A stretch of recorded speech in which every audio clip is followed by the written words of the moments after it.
Colegas, quisiera saber si todos están escuchando para iniciar la exposición.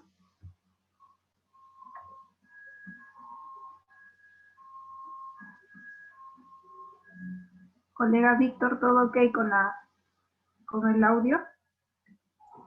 Sí, colega, licenciada, buenas tardes. Bienvenidos a la conferencia. Puede iniciar, sí, le escucho yo perfectamente. Si los participantes tienen algún problema, por favor nos comunican. Gracias, bienvenidos y adelante, doctora. Colegas, buenas tardes. Le habla la enfermera Jessica Gómez Vivas. En esta tarde vamos a tratar el tema ventilación mecánica y cuidados respiratorios en el paciente crítico en el contexto que estamos viviendo actualmente del COVID-19. Quisiera, por favor, su participación dinámica y voy a hacer pausas a manera que vamos avanzando esta presentación porque tenemos casi 2 horas de exposición y me gustaría que ustedes mismos expliquen y expongan tal vez si han tenido experiencia y poder aclarar las dudas de acuerdo también a nosotros el contexto que estamos viviendo actualmente en el Hospital Almenara. Empezamos la presentación. Tenemos varias guías, solo guías en cuanto al manejo del paciente crítico en el contexto COVID, y la que se acerca más a nuestra realidad peruana es la declaración del consenso en medicina crítica para la atención multidisciplinaria del paciente con sospecha o confirmación diagnóstica de COVID-19. Esto es una revisión bibliográfica. No son estudios de investigación concretos, solamente son niveles de evidencia que se han probado, que se ha desarrollado desde el inicio de la pandemia en Colombia, que fue en marzo también más o menos, hasta julio de este año. Es un trabajo de revisión bibliográfica y experimental de Colombia. Ellos mencionan que tenemos criterios puntuales para manejar al paciente crítico, específicamente dentro del contexto de ventilación mecánica, ¿no? Por ejemplo, reducir la incidencia de neumonía asociada a ventilación mecánica. Primero, la opción primordial que ellos manejan es la intubación oral. Dejan de lado la intubación, por ejemplo, nasal, ¿no? Que también hay en algunos contextos que se puede utilizar. Segunda actividad o cuidado de enfermería específico es la higiene oral, la posición del paciente, específicamente la pronación, la aspiración con circuito cerrado, el cambio del intercambiador de calor solo cuando sea necesario y reducir los días de ventilación mecánica invasiva utilizando los protocolos de sedación y de destete de manera mínimamente también invasiva, lo podríamos llamar. Ellos tratan de mencionar que deberíamos, por ejemplo, utilizar los relajantes musculares dentro de las 48 a 72 horas como mínimo para evitar la distrofia muscular del paciente crítico, ¿no? Nosotros como personal de enfermería tenemos ya también establecidos nuestros cuidados respiratorios. Dentro del dominio 4, por ejemplo, actividad y reposo, la clase 4, donde tenemos respuestas cardiovasculares y pulmonares, tenemos 2 diagnósticos principales, que es el patrón respiratorio ineficaz y es relacionado, nosotros lo vamos a poner, puede ser hipoxemia, hipercapnia, puede ser fatiga de músculos respiratorios, el deterioro de la ventilación espontánea también. Dentro del dominio 3 tenemos eliminación e intercambio de la función respiratoria. Clase 4 es la función respiratoria y el deterioro del intercambio gaseoso. Acá sí tenemos hipercapnia, hipocapnia, hipoxemia, que son las evidencias generalmente de una saturación baja o la evidencia más fidedigna, en este caso viene a ser la gasometría.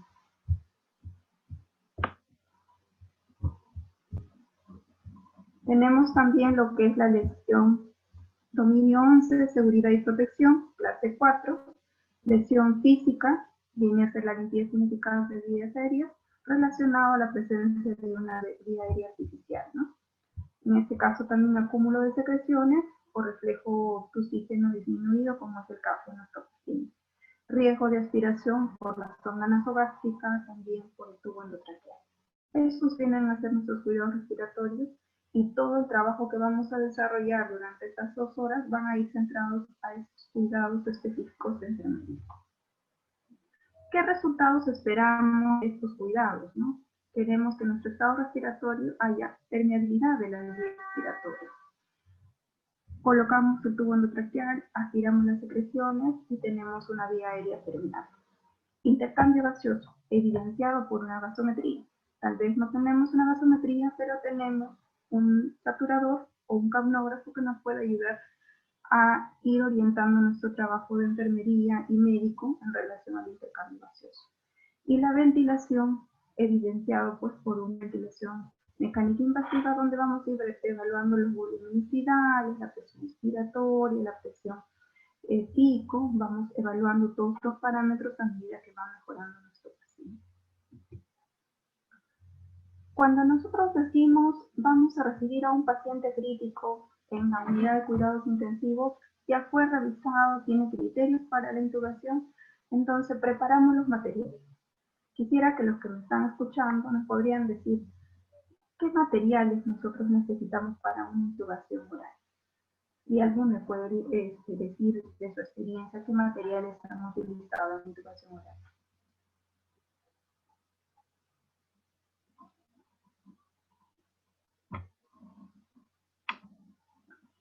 No hablen mucho, colegas. Ya los escucho claramente a todos ustedes. A ver, ¿qué pasó? Todos están ávidos de poder hablar. Bueno, primeramente una guía, un tubo endotraqueal, dependiendo del número. Sí. ¿Qué otra cosa más? Bueno, hasta donde sé, esos dos, pues... Ajá. Muy bien, colega, gracias. Nosotros preparamos como intensivistas desde la preparación del ambiente. Nos dicen va a ser transferido un paciente de emergencia o de trauma shock o de piso a la unidad de cuidados intensivos, entonces nosotros tenemos el área preparada. ¿Qué tenemos en esta área preparada? Primero, un monitor de funciones vitales, básico, ¿no? El humidificador inible, porque vamos a necesitar una bolsa resucitadora para hiperventilar al paciente e iniciar la intubación. Conexiones para la aspiración de secreciones que deben estar funcionando, porque ya nos ha ocurrido que tienen las conexiones pero nunca probamos y empezó a fallar. El ventilador mecánico operativo que esté conectado a la fuente de oxígeno y a la fuente eléctrica también para poder manejarlo nosotros. Y lo que es los soportes, las bombas infusores, porque posiblemente vamos a iniciar seronalgesia y debido a la seronalgesia puede caer la presión, entonces vamos a tener primero que reponer volúmenes. Una cama preparada con solera. Es importante que esta cama esté preparada con solera porque posiblemente después de la intubación y la colocación de todas las vías invasivas, este paciente en la etapa crítica durante las primeras horas va a ser pronado. Entonces la solera nos va a ayudar a la pronación de este paciente. Es más difícil si tenemos una cama sin solera poder otra vez movilizarlo, hacer un doble trabajo. Entonces nuestra cama tiene que estar preparada con la solera para hacer la movilización y especialmente la pronación. Eso está dentro de la preparación del ambiente. Y como ya nos mencionaba la colega, prioridad 1, una bolsa resucitadora para hiperventilar a nuestro paciente. Necesitamos que esté conectado directamente a la fuente de oxígeno, a nuestra bolsa resucitadora, y para empezar la hiperventilación del paciente. Mencionó también el laringoscopio con todas las hojas operativas y que estén funcionando todas las luces de todas las hojas, porque también nos ha ocurrido que colocamos supuestamente sí a nuestro ambiente, pero no está funcionando bien la luz de este laringoscopio. Tubo endotraqueal. En los varones generalmente ponemos un tubo 8 a un tubo 9 y en las mujeres de 7 a 7.5. Entonces, si ya me informan que va a venir una paciente mujer, voy seleccionando un tubo de 7 a 7.5 u 8 dependiendo de la indicación médica. Y en los varones generalmente utilizamos 8, 8.5 a 9 de tubo endotraqueal. Debe estar, como les mencionaba, todo el equipo de aspiración de secreciones operativas. Y vamos a también tener que utilizar la seroanalgesia en este paciente y para eso necesitamos solamente tener una vía periférica, un acceso inmediato, porque posteriormente le van a colocar lo que es los catéteres de vaso central o catéteres de alto flujo según la necesidad del paciente. Instalaciones de equipos. A la mano, una vez que ya está intubado el paciente y va a ser conectado a ventilación mecánica, necesito tener mi condensador o intercambiador de calor o humidificador, nosotros lo llamamos, un corrugado y la sonda de circuito cerrado. Recuerden que este paciente tiene alta carga viral.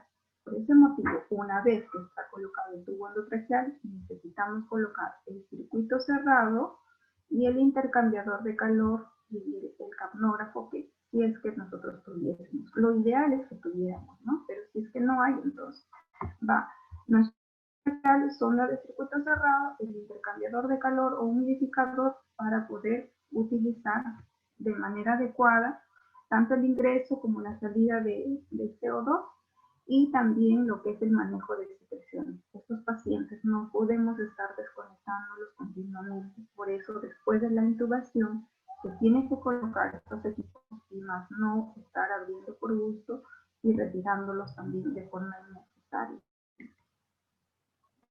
Como ya les mencionaba, la conexión del ventilador mecánico debemos evitarla en lo mínimo posible, evitar la desconexión, ¿no?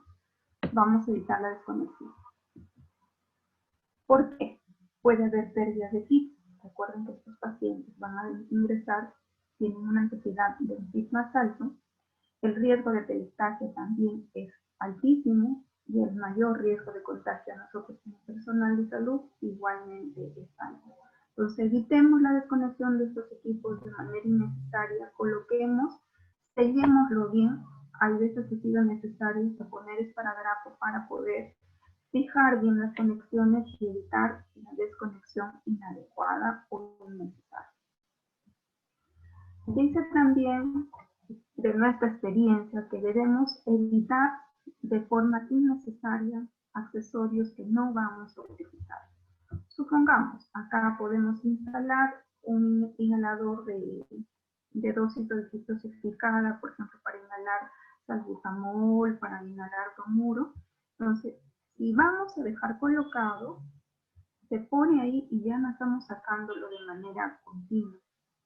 Pero lo ideal es evitar que tengamos otros accesorios innecesarios. En este caso tenemos tubo endotraqueal, sonda de circuito cerrado, un corrugado, el condensador y lo que es el capnógrafo.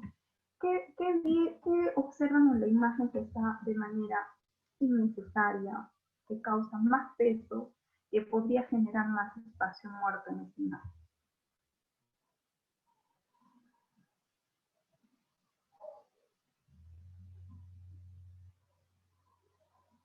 A ver, colegas, los escucho ávidamente. Miren la figura.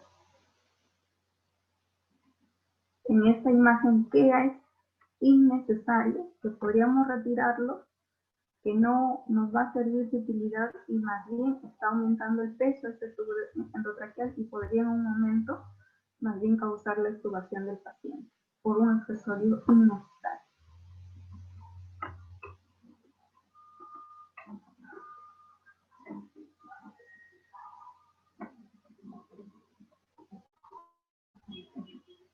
A ver, colegas, los escucho.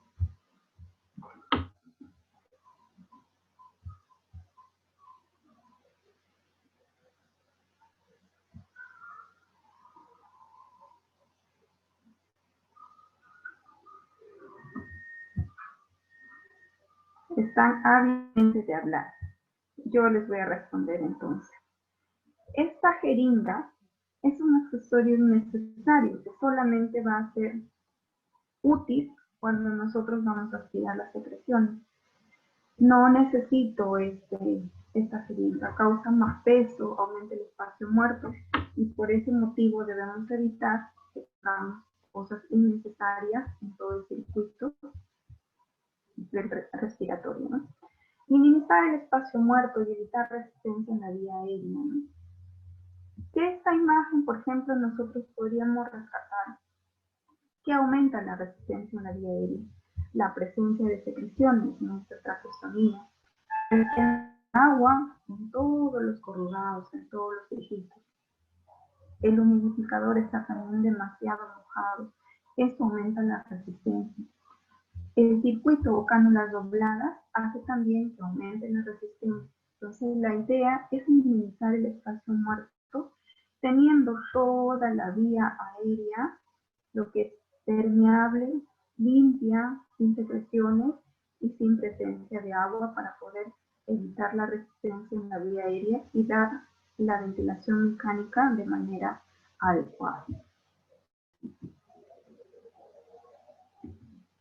Cuando nosotros estamos haciendo la intubación, el procedimiento generalmente lo hace el médico y nosotros estamos a cargo de la aspiración, de la selección del tubo, de la analgesia. Estamos monitorizando, como se ve en la imagen, la saturación de oxígeno, la frecuencia cardíaca, la presión arterial. Estamos controlando de manera continua. Estamos manteniéndonos en alerta durante todo el procedimiento. Estamos informando. Ingresamos con saturación de 80. Y ahora que está colocado el tubo endotraqueal y estamos en ventilación mecánica, la saturación ha llegado a 82.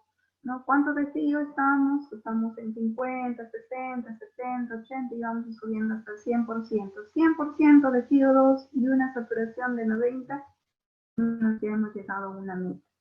Igualmente, vamos informando todos los eventos que van ocurriendo para hacer el registro en nuestras notas de enfermería. Entonces nos mantenemos en alerta durante todo el procedimiento, ¿no? Una vez que está colocado el tubo endotraqueal, es necesario una radiografía de tórax para poder hacer el control y la posición específicamente del tubo. Puede ser que el tubo simplemente se haya ido a un lado del pulmón, haya ingresado por el bronquiolo y se ubique simplemente en el pulmón derecho. Entonces solamente va a ventilar el pulmón derecho. ¿Y qué ocurre con el pulmón izquierdo? No está ventilando. O tal vez está bien ubicado el tubo, pero encontramos que un monotórax, un diastino, presencia de líquido pleural, la atelectasia. Entonces es necesario tener una radiografía de tórax después de la colocación del tubo. La monitorización neurológica es muy importante. Ustedes en la recepción del paciente van a observar cómo viene este tipo de personas que tienen el coronavirus. Puede venir con un Glasgow de 15. A medida que va deteriorándose el Glasgow, nosotros podemos pensar que está ingresando a una hipoxemia, o está haciendo retención de CO2, y entonces es importante valorar el Glasgow desde el inicio hasta el término de la intubación, que nosotros vamos a empezar a iniciar la seroanalgesia. Este paciente en el momento de la intubación tuvo reflejo de oxígeno, tuvo reflejo nauseoso, entonces aumenta la seroanalgesia para poder empezar la intubación de manera adecuada y que sea más fácil para el operador, en este caso el médico, ¿no? Ya viene tal vez con una simetría facial. Hay una parestesia en este paciente. ¿Cómo viene el estado pupilar de este paciente? Es importante, porque recordemos que tenemos muchos problemas legales con estos tipos de pacientes de coronavirus o en general, ¿no? Y para evitarnos este tipo de casos, nosotros debemos evaluar el nivel de conciencia con que ingresa el paciente y también las condiciones en que le estamos dejando a él, ¿no? Ingresa con un Glasgow 15, se va deteriorando a 14, a 13 su Glasgow por la hipoxemia o por la hipercapnia, y a medida que nosotros iniciamos la seroanalgesia, ya no vamos a evaluar un Glasgow, sino vamos a evaluar la escala de Richmond. Por eso es importante que nuestra escala de Glasgow sepamos y establecemos nosotros bien qué nivel de conciencia está ingresando nuestro paciente. Ya la vez pasada, algunos que me han visto en la presentación anterior, hablábamos de un indicador en UCI que es neumonía cero. Es importante tener en cuenta este indicador de UCI, donde nosotros tenemos unas medidas básicas de uso obligatorio, ¿no?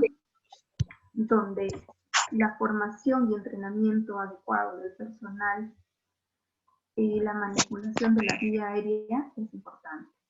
La higiene estricta de manos, el control de la presión de neumotaponamiento, la higiene bucal con clorexidina, evitar el decúbito supino, favorecer el proceso de extubación precoz y evitar el cambio programado de tubuladuras en indicadores de tubos endotraqueales.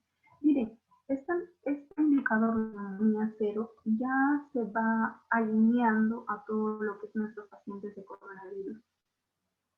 Se evita, como menciona en la última parte, ¿no?, que las tubuladuras se estemos moviendo de manera inadecuada o innecesaria. Entre las medidas específicas altamente recomendadas que dicen descontaminación selectiva del tubo digestivo, vamos a tener tal vez el riesgo de aspirado en el momento de la intubación, porque el paciente vino ya comiendo. Entonces debemos de tener cuidado con la aspiración de secreciones para evitar lo que es la neumonía. Aspirar secreciones subglóticas, vía oral y después tubo endotraqueal.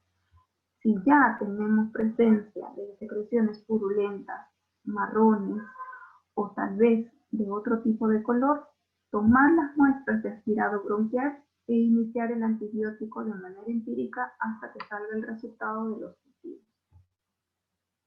El equipo de bioseguridad en el área de coronavirus es muy estricto. De todas maneras, nunca debe darnos consciente de que es necesario que nuestro equipo esté puesto de la manera adecuada y también lo usemos de la manera correcta, ¿no? El protector facial, los lentes, la mascarilla, los guantes, el uso de mameluco, los mandiles, es necesario e indispensable para trabajar en esta área. Una vez que se ha colocado el tubo endotraqueal, hemos conectado a ventilación mecánica y hemos estado haciendo en paralelo la aspiración de secreciones en este tipo de pacientes, ¿no? Y es importante esta actividad, para mí es muy primordial, se puede decir, que nosotros sepamos el ABC de la aspiración de secreciones, que es una actividad exclusivamente de enfermería, donde nosotros debemos de manejar de manera correcta todos nuestros pasos adecuados. ¿Por qué aspiro secreciones? Para despejar las vías respiratorias, eliminando las secreciones de la boca y faringe, para prevenir infecciones, ¿no?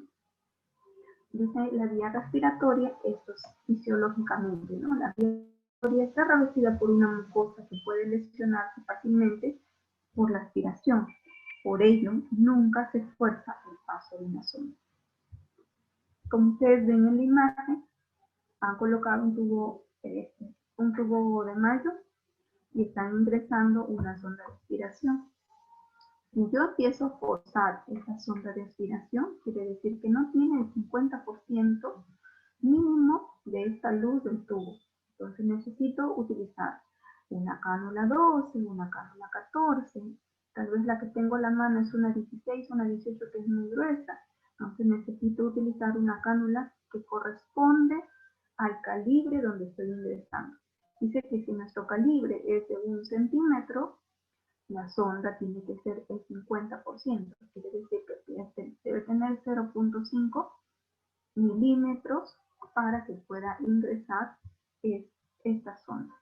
Entonces, ¿qué esperamos cuando nosotros liberamos la vía respiratoria? Que el estado respiratorio sea el adecuado y el intercambio gaseoso también sea el óptimo. Para la aspiración de secreciones nosotros tenemos diversos materiales. Yo hago hincapié en que nuestro aspirador tiene que estar operativo porque nos ha ocurrido que vamos a aspirar secreciones y no está funcionando. Entonces tiene que ser un aspirador de secreciones que esté operativo. Materiales como gasas, ¿no? Las sondas de aspiración de circuito cerrado y también las sondas de aspiración de circuito abierto en el caso de aspirar boca. Soluciones para aspirar tanto boca y tanto tubo. Los guantes estériles para procedimientos, y los guantes para procedimientos, quiere decir guantes limpios o las famosas manoplas que debemos usar. Esto es un protocolo de aspiración de secreciones. El sistema abierto exclusivamente es para boca. La sonda de aspiración dice no mayor de la mitad del lumen del tubo endotraqueal o de la traqueostomy. traqueostomía. Ya les ponía el ejemplo. Si es que nuestro tubo endotraqueal tiene un lumen o una luz de 1 centímetro, nuestra sonda de aspiración debe tener medio centímetro para que pueda ingresar, ¿no? Se hace generalmente con guantes estériles. Debemos de tener a la mano los prolongadores o los ánodes o el látex que nosotros le conocemos, y se aspira generalmente con agua destilada. El equipo de aspiración tiene que estar completo y funcionando. En el sistema cerrado, ¿qué difiere, por ejemplo, del sistema abierto que aspiramos por boca? Que se puede hacer con guantes no estériles, o sea, guantes limpios nada más. Igualmente nos hace hincapié que debemos seleccionar el calibre correcto, quiere decir la mitad de la luz del tubo endotraqueal o también de la traqueostomía, si en caso el paciente ya tiene traqueostomía. Y debemos de permeabilizar o lavar nuestra sonda de circuito cerrado con suero fisiológico. Acá tenemos una imagen, hay veces si nos olvidamos, por ejemplo, qué sondas de aspiración vamos a utilizar en los pacientes adultos. Tenemos acá, por los colores, ¿no? Verde, naranja y rojo son los que debemos utilizar en los adultos, y en los niños, por ejemplo, utilizamos de las 12 a la 14. En los adultos es de 16 a 18, French generalmente. Dentro de la preparación de los materiales, ya les mencionaba que el equipo de aspiración esté funcionando, entonces debemos de revisar este equipo cómo está calibrado. Si está calibrado en milímetros de mercurio, nuestra presión debe ser entre 80 a 120 milímetros de mercurio. Y si está calibrado en centímetros de agua, debe ser entre 162 centímetros de agua.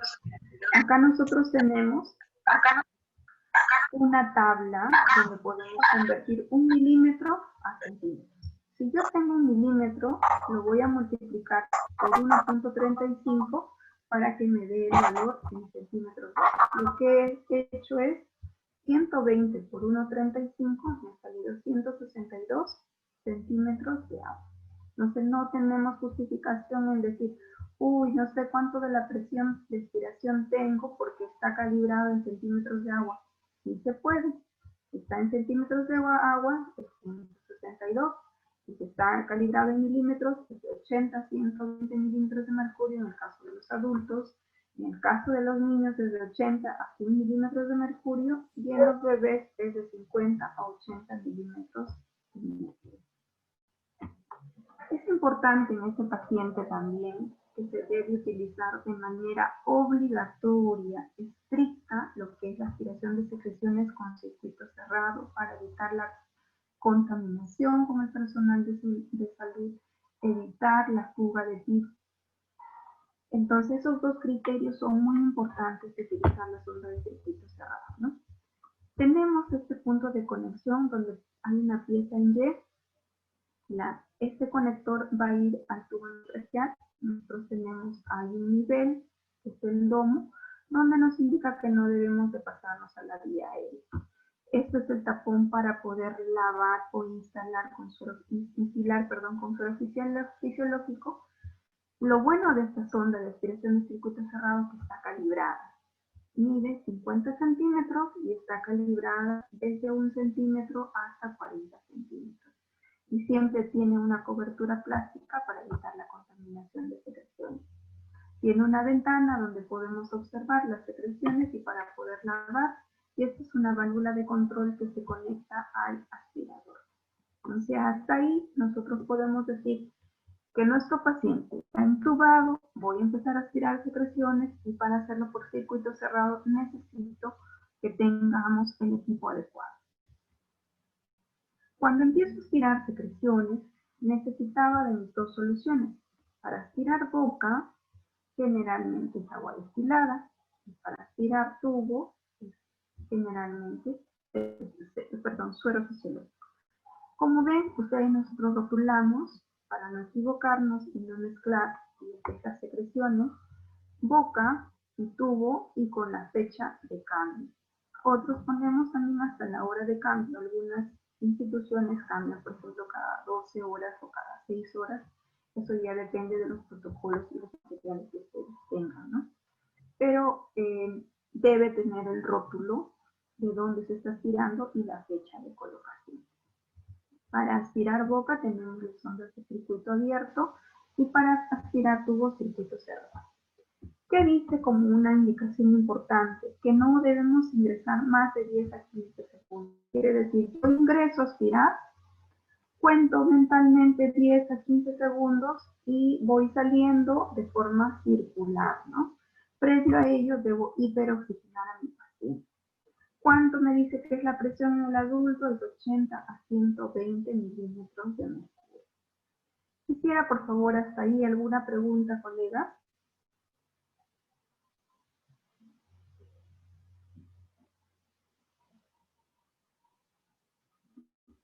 ¿Alguna pregunta?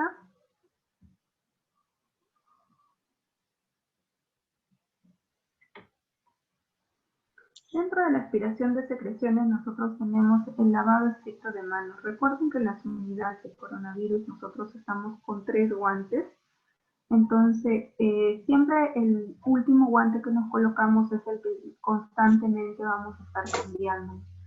Y o hacer el lavado de manos, la limpieza de las manos con el alcohol gel, ¿no? Siempre vamos a tener que valorar la necesidad de la aspiración de secreciones. Ya les mencionaba, tiene que ser circuito cerrado para tubo endotraqueal y para bocas es un sistema abierto. Preparar el material, la técnica de aspiración de secreciones, evaluar la efectividad del procedimiento y registrar siempre el procedimiento. Una vez que vamos a empezar el procedimiento de aspiración de secreciones, debo aspirar cuando sea necesario. Para eso lo que he hecho, he auscultado los pulmones, he valorado realmente si hay necesidad de aspiración de secreciones y he verificado que no tengamos los accesorios inadecuados o innecesarios en esta vía respiratoria. Utilizar, como menciona, el circuito cerrado, porque el paciente generalmente tiene un alto, y evitar la contaminación con nosotros también. Hiperoxigenar al paciente y empezar a aspirar primero, se aspira boca con guantes estériles y el tubo endotraqueal se aspira con el circuito cerrado a través de unos guantes libres. Normalmente una sonda de aspiración de sistema abierto o para aspirar boca mide 40 centímetros. ¿Cuántos centímetros creen que debe ingresar a la boca para poder aspirar secreciones? De esta sonda de aspiración de 40 centímetros, ¿cuánto creen que debe ingresar a la boca de nuestro paciente para poder realizar la aspiración de secreciones, que es un procedimiento estéril, ¿no? Y se debe hacer primero y después recién el tubo endotraqueal. ¿Alguien me puede decir?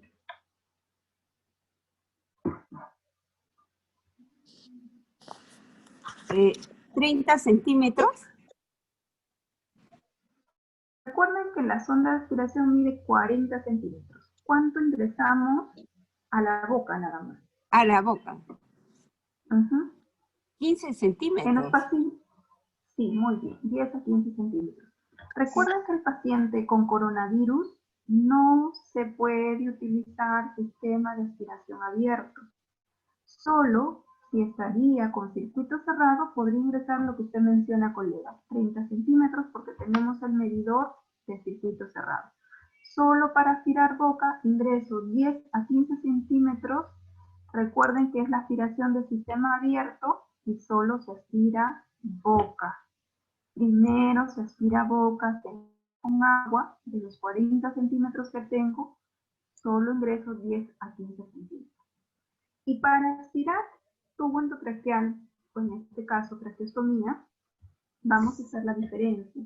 Lo bueno de esto, del circuito cerrado, que está calibrado. Entonces, si yo tengo mi nivel del tubo 21, cuando yo ingreso con circuito cerrado, también debe coincidir mi centímetro de 21 de mi sonda de circuito cerrado, debe coincidir con mi centímetro también de mi tubo endotraqueal en 21. Y ahí sí podríamos estar ingresando más o menos los 30 centímetros, pero mi nivel o mi evaluación de que mi aspiración está así y yo no tenga temor en aspirar sangre es coincidir, tu centímetro de circuito cerrado coincide con tu tubo endotraqueal. Esa es una medida muy práctica y muy estricta para nosotros, nuestros cuidados de enfermería. Si yo ingreso más de 30 centímetros o pasado el nivel que les estoy mencionando, empiezo a aspirar sangre y me preocupo, ¿no? Y digo, ay, informo al médico, estoy aspirando secreciones hemáticas, pero ¿cuánto ingresé realmente de estas ondas? Entonces, eso tiene que también ser evaluado en mi trabajo personal y decir, ah, ya, sí, ingresé solamente hasta el nivel que corresponde. Si estaba el tubo en nivel 23, ingresé hasta el nivel 23. O ingresé solo 30 centímetros y mire, empecé a aspirar sangre, realmente sí está sangrando el paciente. Y si es traqueostomía, colegas, ¿cuánto creen que se debe ingresar? Una consulta. Sí, Buenas tardes, disculpe. buenas tardes. ¿Qué pasaría si, por decir, uno no está libre, ¿no? Eso en cuanto es en la costa. Si eso sucediera en la sierra o en la selva, donde no están contando con los equipos, ¿cómo uno podría actuar?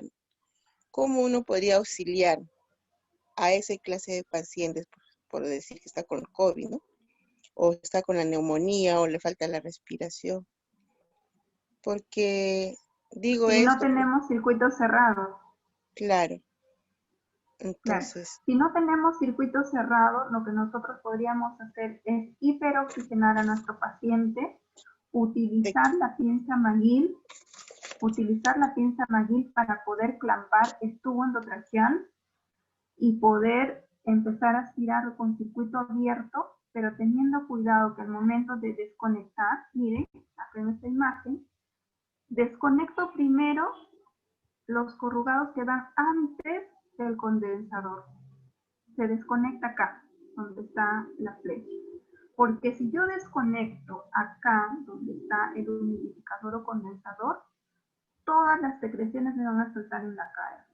Todititas me van a saltar en la cara. Entonces la desconexión generalmente se hace antes del humidificador, quiere decir en la misma conexión de los corrugados del ventilador, y entonces evito que toda la secreción me salga en la cara. Una vez que hiperventilé al paciente, desconecté los corrugados, acá estoy con mi protector facial, pinzo el tubo endotraqueal, desconecto el equipo y empiezo a ingresar la aspiración de secreciones, ahora desclampando con la pinza McGill. La idea es que no vuelen las secreciones del tubo endotraqueal a mi rostro o al personal técnico con quien estoy trabajando, porque si es circuito abierto, generalmente la aspiración lo hacemos de dos. El técnico te presenta el tubo endotraqueal y tú como enfermera o enfermero estás listo para aspirar las secreciones. El técnico te presenta el tubo, pinza el tubo endotraqueal, descampa el tubo endotraqueal y conecta el ventilador porque tus manos de aquí están contaminadas con las secreciones que están aspirando. Lo ideal sería tener pues, un circuito cerrado, pero si no hay, también nosotros tendríamos estas medidas protectoras, ¿no?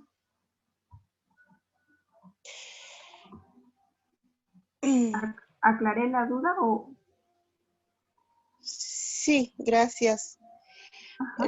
Entonces quedaba pendiente, ahí un ratito antes que me olvide, quedaba pendiente, por ejemplo, en el circuito cerrado para aspirar traqueostomía. Recuerden que una cánula traqueal mide solo 12 centímetros y las que son anilladas miden hasta 15 centímetros. Entonces yo ingreso con la sonda del circuito cerrado solo 12 o 15 centímetros para aspirar.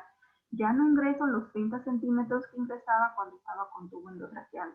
Eso quería hacerles presente antes que me olvide de la aclaración que estaba pendiente de la traqueostomía. Dígame, colega.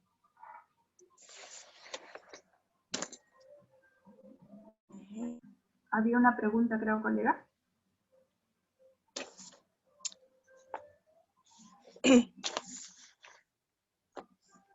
¿Había alguna duda más, creo, colega? Disculpe. Preguntaba eso porque me ha sucedido ese caso, o sea, nosotros no sabíamos que ya acá en el Perú había se había extendido eso del coronavirus, ¿no? La nueva enfermedad, ¿no? Yo estaba con un niño y de pronto empezó a asfixiarse jugando, ¿no? Yo pensaba que era por el cansancio. Empezó a asfixiarse por sí solo morado, pero yo pensaba que le faltaba la respiración, pero era la enfermedad, la corona, ¿no? ¿Qué hice? Bueno, con mi actuar en ese momento, para auxiliar en ese momento, el único es que le he volteado al niño boca abajo y empecé a frotar con la palma de las manos de la espalda, de la cintura para arriba. Y de nuevo empezó a reaccionar y los pies para arriba. Y eso estará bien así en cualquier momento, así como me ha sucedido, se podrá actuar, porque en ese momento, claro, no estoy con los materiales, con los implementos, ¿no?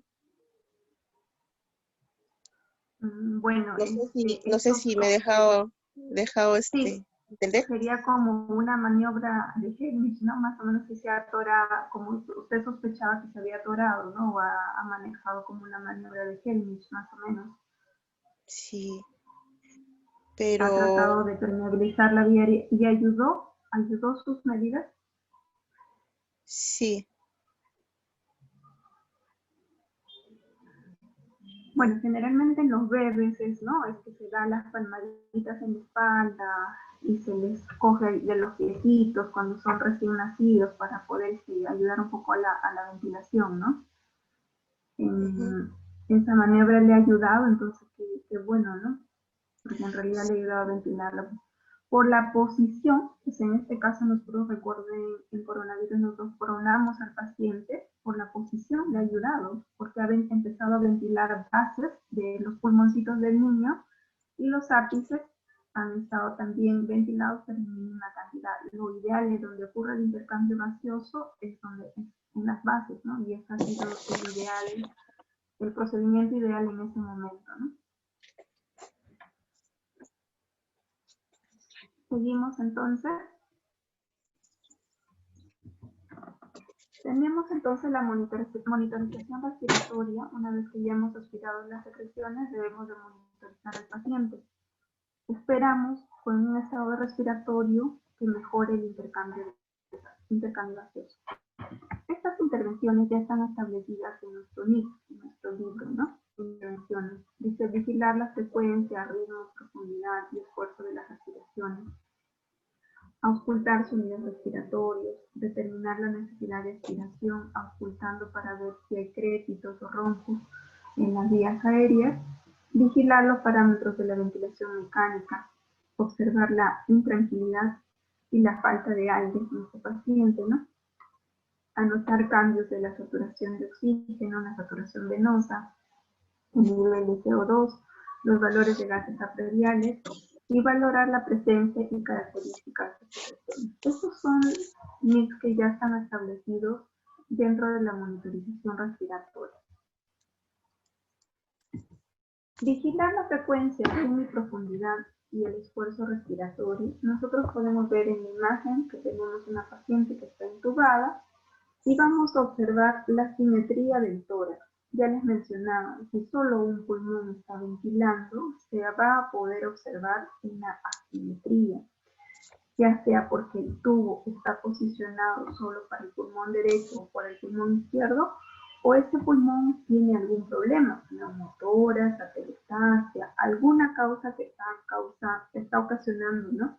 Que no haya una simetría torácica en la ventilación. Como menciona ahí, observar la frecuencia.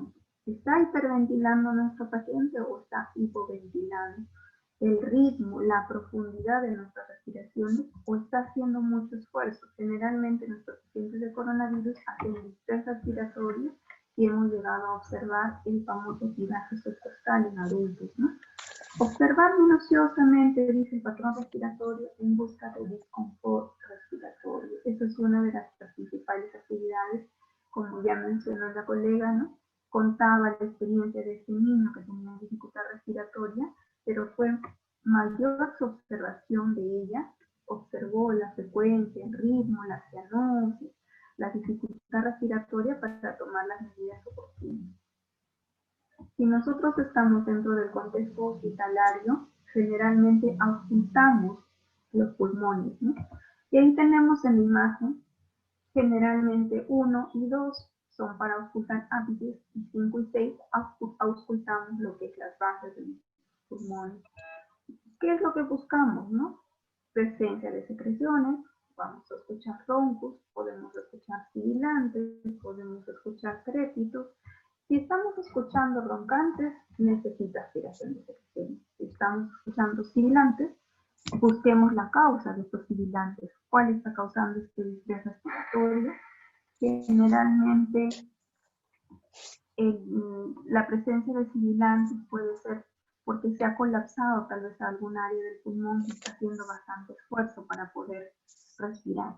Y si escuchamos trépitos, nos hemos excedido generalmente de volumen. Necesitamos tal vez manejar diuréticos o hay un neumotórax que está generando esta presencia de trépitos, ¿no?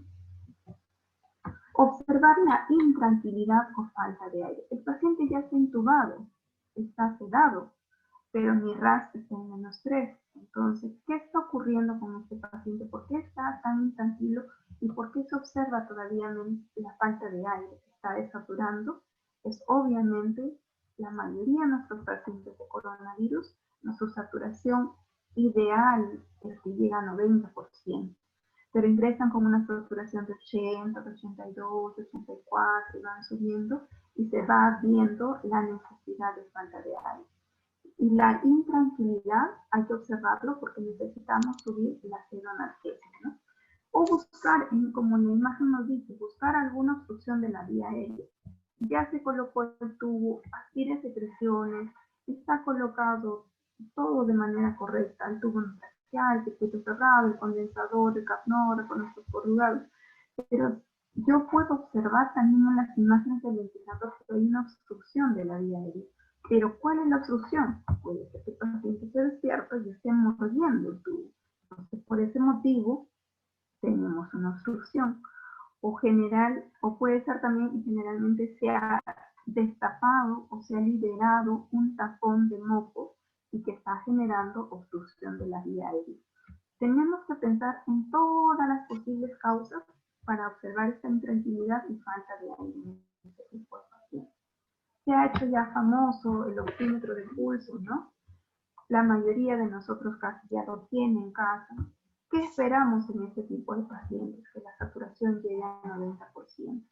En los adultos, según la guía que nos menciona de esta revisión bibliográfica, que nuestros pacientes que estén en ventilación mecánica con 100% de PO2, que estén saturando de 80 a 92%, debemos estar tranquilos durante las primeras horas o los primeros días de la etapa crítica. Y en las embarazadas se espera una saturación de 92 a 95%. Eso esperamos en este tipo de pacientes. La capnografía también es lo ideal tener, ¿no? ¿Qué es la capnografía? Es la medición continua, que no es una forma de medir de manera invasiva. Como ven, este es el capnógrafo, es un adaptador nada más, que está captando el nivel de anhídrido carbónico que se va liberando en cada exhalación.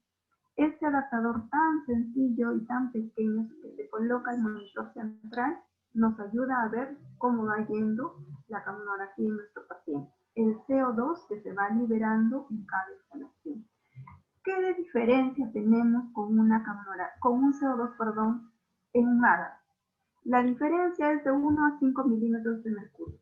Si mi capnografía, como ven acá en la imagen, se observa así de cuadradita, el capnógrafo está al adecuado, el tubo endotraqueal está en la vía pulmonar, y quiere decir que si tenemos una capnografía como la imagen de 50 milímetros de mercurio y en el AGA es de 45, ese es el diferencial que se espera, de 1 a 5 milímetros de mercurio entre el AGA y la capnografía, que es una forma de medición no invasiva.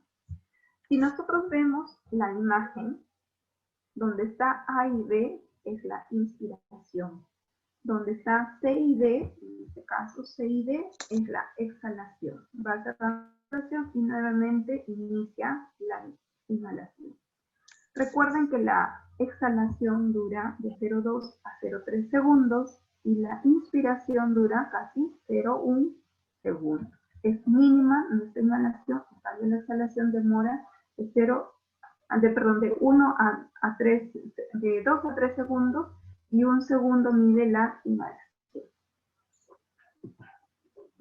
Cuando tenemos análisis de gases arteriales, el paciente ya está intubado, lo hemos retirado secreciones, hemos hecho la monitorización, está con oxígeno al 100%, hemos instalado lo que es el saturador de oxígeno, la capnografía. Hemos pasado ya unos 30 o 40 minutos que el paciente ya le han colocado todas las vías invasivas y tenemos una línea arterial y debemos de tomar una gasometría. ¿Qué podemos encontrar en esta gasometría? Podemos encontrar lo que es la acidosis respiratoria o la alcalosis respiratoria. Si nosotros recordamos cuando hacemos análisis de gases arteriales, cuando pensamos solamente en acidosis respiratoria, quien nos va a determinar el nombre principal de la falla es el pH. Quiere decir, si esa acidosis está a menos de 7.35, mi pH. Entonces ya cuando tengo el pH bajo, ya estoy pensando en acidosis. Lo mismo ocurre cuando es acidosis metabólica. pH bajo en acidosis metabólica y pH bajo también en acidosis respiratoria. Hasta ahí estamos poniendo el nombre.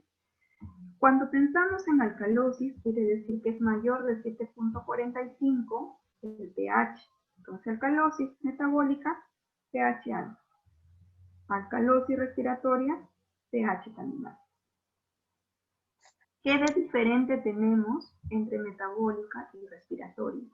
Ahora sí le vamos a poner el apellido a nuestro análisis de gases arteriales. Ya teníamos el nombre. Acidosis es cuando está bajo y alcalosis es cuando está alto. Para ponerle su apellido a esta falla de gases arteriales, vamos a observar. Cuando es metabólico, mire, todo está bajo. pH bajo, bicarbonato bajo. Cuando es alcalosis metabólico, pH arriba y bicarbonato está también para arriba. Pero ocurre lo contrario cuando es respiratorio. Acidosis respiratoria, pH bajo, pero el PCO2 está alto. Cuando es alcalosis respiratoria, pH arriba y PCO2 bajo. ¿Qué ocurre de manera compensatoria cuando nosotros tenemos una acidosis respiratoria, ¿no? Y se aumenta la reabsorción renal de ¿quién? Del bicarbonato. Y en la alcalosis respiratoria disminuye la absorción renal de ¿quién? Del bicarbonato. O sea, de manera compensatoria, nuestro bicarbonato va a subir o va a bajar. Cuando tenemos acidosis respiratoria, pH bajo, PCO2 alto, y de manera compensatoria, empieza a incrementarse el bicarbonato. Cuando es alcalosis respiratoria, pH arriba, PCO2 bajo, y de manera compensatoria, ¿qué ocurre? El bicarbonato empieza a bajar. Ahí tenemos el análisis de gases arteriales. Es algo básico porque en realidad tendríamos que hacer un taller más amplio para análisis de gases arteriales, pero esto es una guía que nos puede ayudar en el momento de la emergencia cuando tenemos el paciente de COVID, ¿no? ¿Preguntas hasta ahí?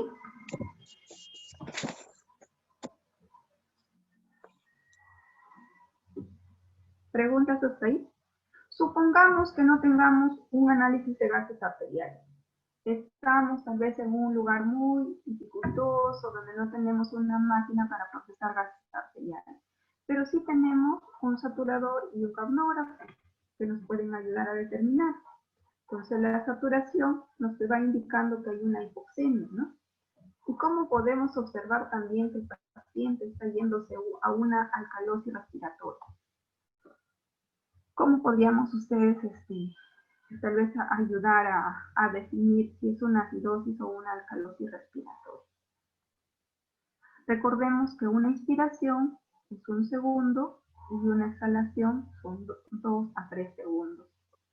Si vemos un paciente que está jadeante, con bastante aumentada la respiración, ¿qué podríamos pensar? ¿Está en acidosis o alcalosis?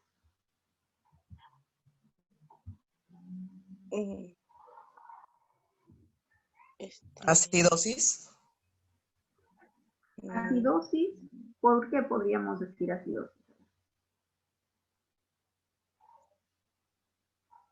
Recuerden que el paciente está respirando mayor de 30 respiraciones por minuto.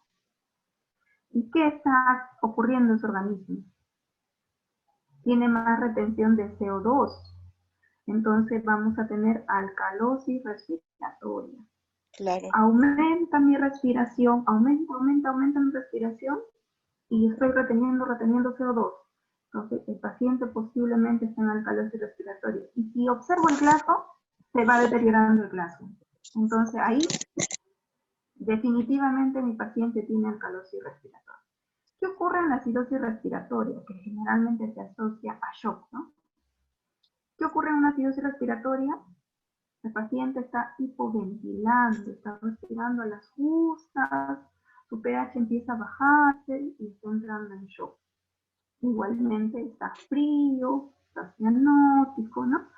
Y está entrando a una acidosis respiratoria. Entonces no hay justificación, al menos para que podamos orientarnos su trabajo sin necesidad de tener un análisis de gases arteriales. Y si tenemos un saturador, ya podemos ir observando una hipoventilación, una hiperventilación, una hipoxemia, ya se va observando ese tipo de pacientes. ¿Ustedes creen que es importante que yo conozca el tubo endotraqueal? Hay veces que es fácil dar la asistencia al médico, ¿no? Para la intubación de ese paciente, conectarlo al ventilador, hacer la aspiración de secreciones, pero ¿ustedes creen que es necesario que yo conozca mi tubo endotraqueal? Por supuesto. Ajá. ¿Cuánto creen que mide ese tubo endotraqueal? Del adulto, estamos hablando del adulto, ¿no?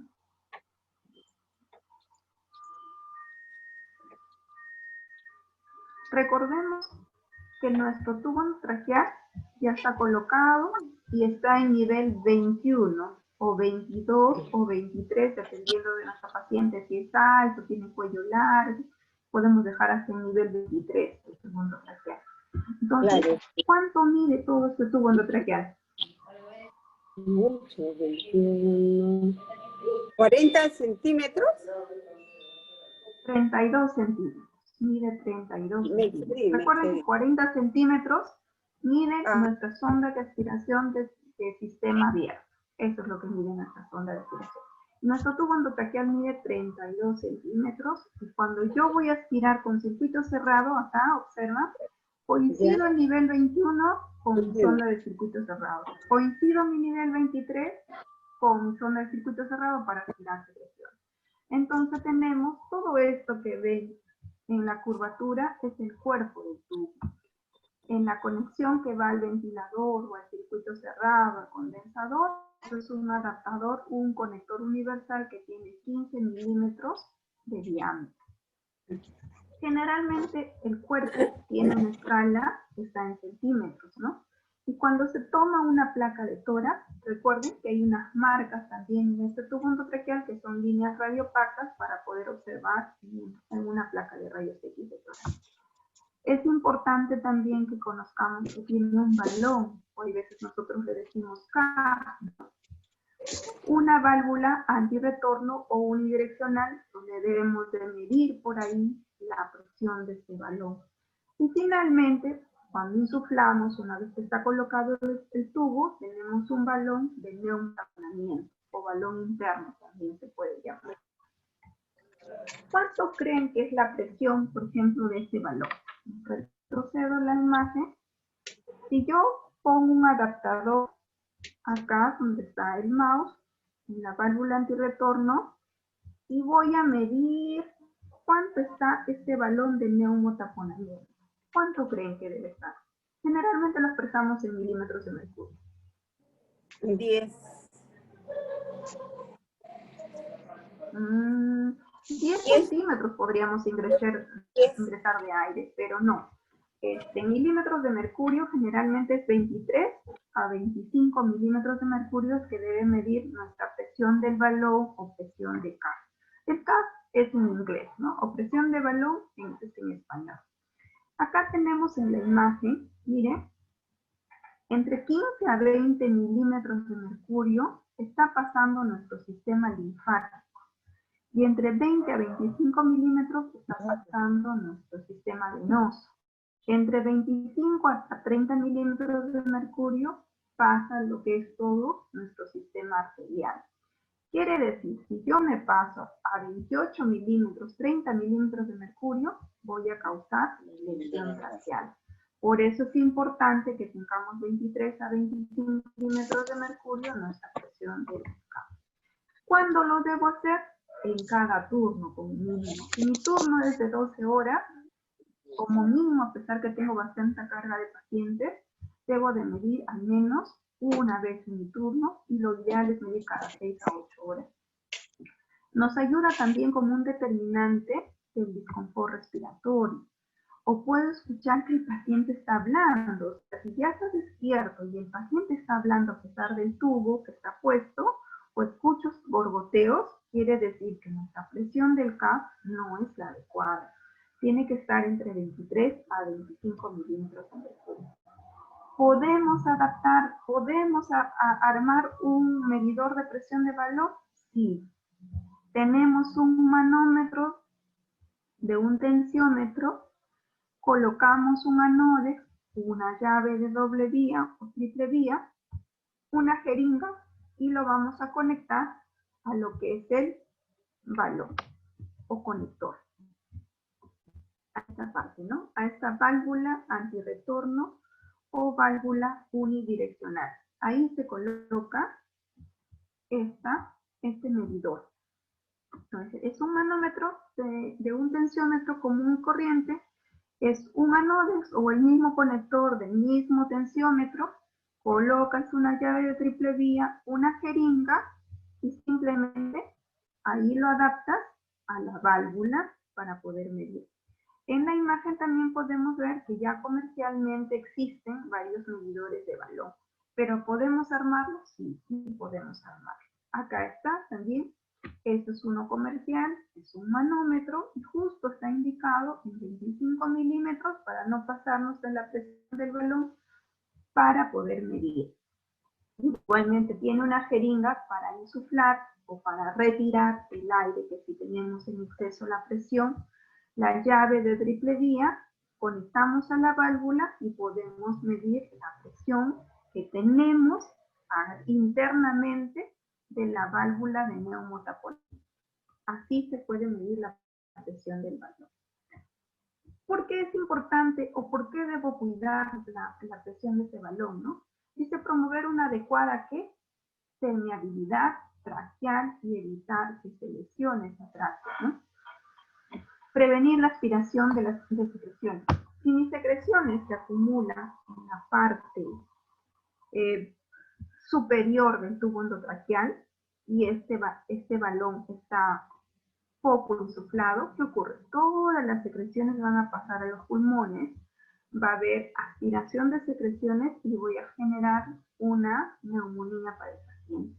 Entonces, prevenir la aspiración de secreciones que viene de la vía oral a la vía pulmonar. Previene la extubación, o sea, si esto no está bien insuflado, el paciente en algún movimiento cuando haga esto y se despierta, se extuba. Mantener la posición adecuada, minimizando en lo posible los daños a nivel traqueal. Para eso es importante medir lo que es el valor. ¿Qué ocurre con una hiperinsuflación? Nos va a dar como resultado una traqueomalar o flacidez de la musculatura traqueal. Empieza con una inflamación, que ahí se va causando una isquemia y vamos a tener una traqueomalar. Y si está poco insuflado, ¿qué va a ocurrir?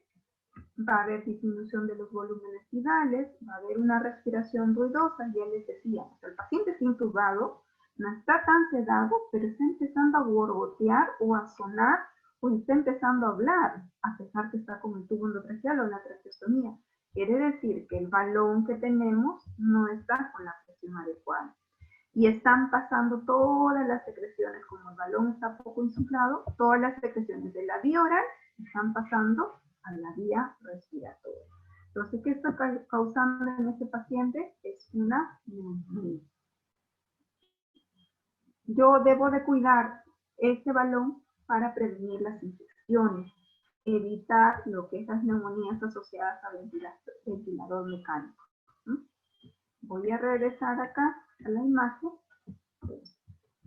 Recuerden, de 15 a 20 milímetros de mercurio tenemos que pasa el sistema linfático, de 20 a 25 el sistema venoso, y de 25 a 30 es el sistema arterial. Lo ideal de mi balón es que esté en 23 a 25 para no causar accionalacia, también para no causar que las secreciones pasen a la vía. Es importante estar midiendo en cada turno como mínimo el balón. Ya existen muchos capítulos completos sobre los cuidados orales. A mí me gustó hace unos 5 años o más, 10 años, cuando fui me regalaron, perdón, un libro en portugués, y era todo un capítulo sobre cuidados orales que en realidad para mí era novedoso, ¿no? Y cuán importante es hacer la higiene oral para prevenir las neumonías y también las endocarditis bacterianas. Entonces es importante que también nosotros metemos en un tiempo, y tenemos un turno de 12 horas al momento que se hace el baño general, se debe lavar la boca también de nuestro paciente, y al momento de terminar nuestro turno, hacer el segundo lavado de la boca de nuestro paciente.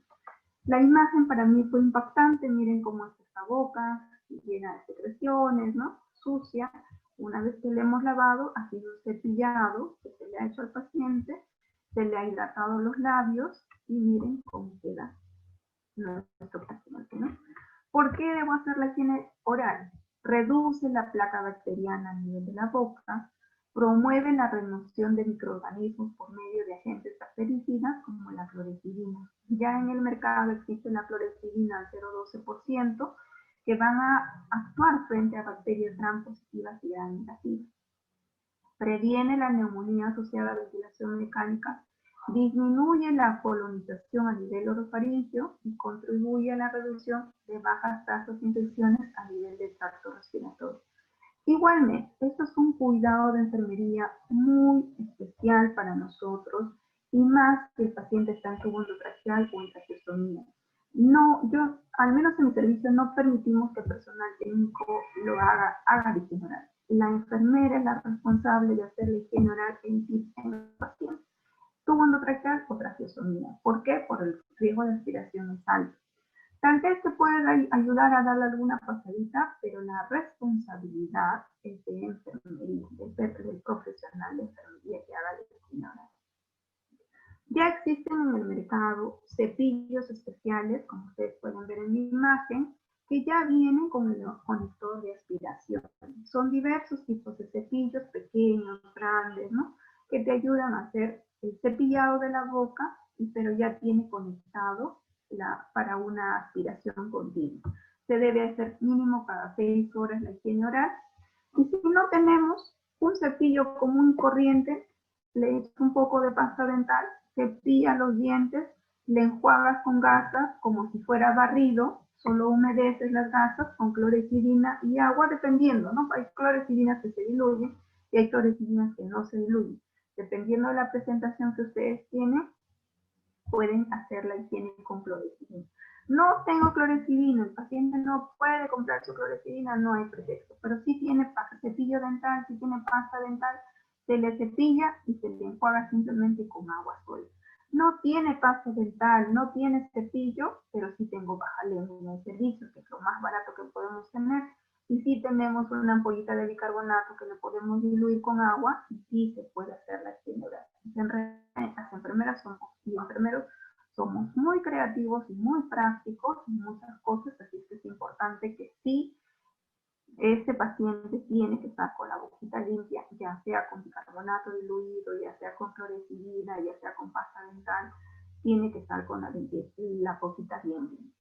Es importante eso, ¿no? Hasta ahí preguntas.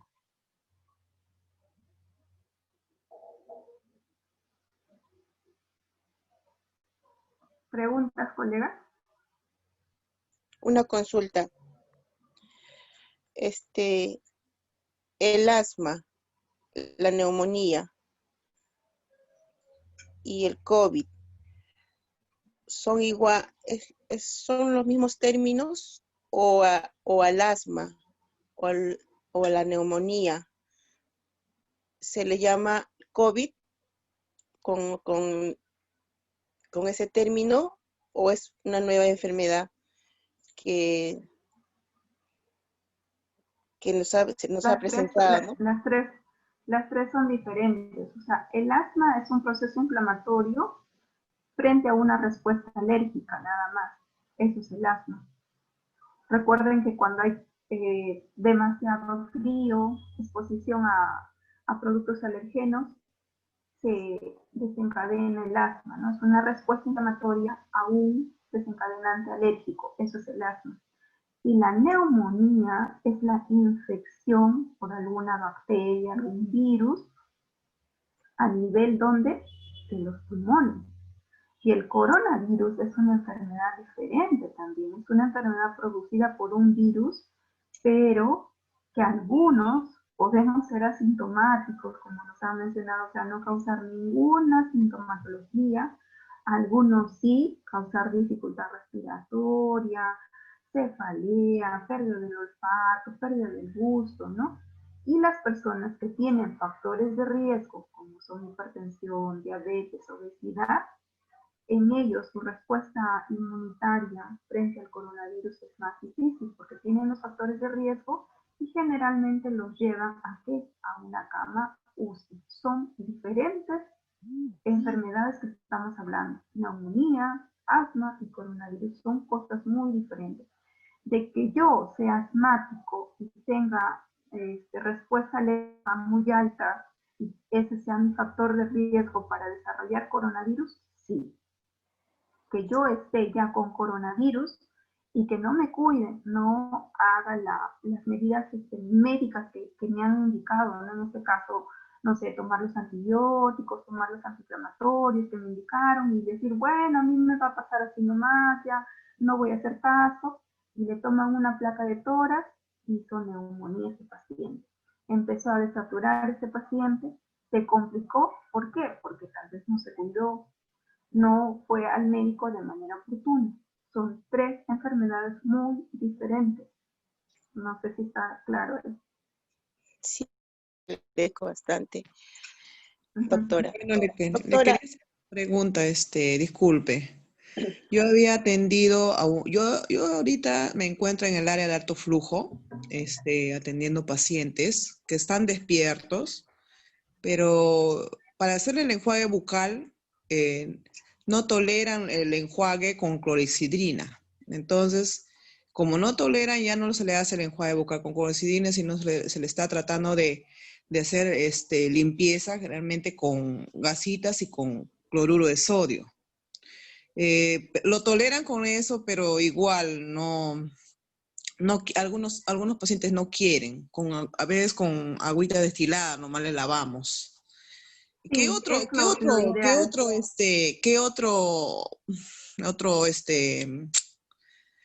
qué otro elemento podríamos usar para poder lavarle? Porque no creo que Si con el agüita paciente, nomás sea suficiente.